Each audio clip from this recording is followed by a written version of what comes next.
সব ভালো কথা, এখানে যে 15-20টা গাড়ি নিয়ে ঢোকা হয়েছে মতুয়াদের ভিড় ঠেলে, সেটা যদি কারুর বিবেকবোধ থাকে তাহলে সেখানে ঢোকা উচিত হয়নি।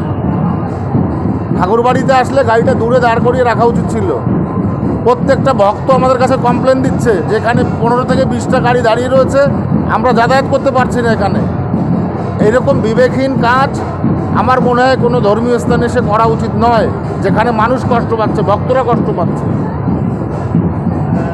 এটা ওনারা বলছেন যে এই মেলা যে যৌথভাবে করা হচ্ছে প্রশংসা করেছে এবং কোনো রাজনৈতিক বক্তব্য তারা আজকে এখানে রাখতে চান। আমিও রাজনৈতিক বক্তব্য রাখতে চাই না, কিন্তু ভক্তরা যেখানে আজকে কষ্ট পাচ্ছে তাদের গাড়িগুলো, প্রশাসনের গাড়ি এবং কনভয়ের গাড়িগুলো নিয়ে, তাতে তো একটা জটিল পরিস্থিতি তৈরি হয়েছে না। ভক্তরা এই কমপ্লেনটা দেবে কেন?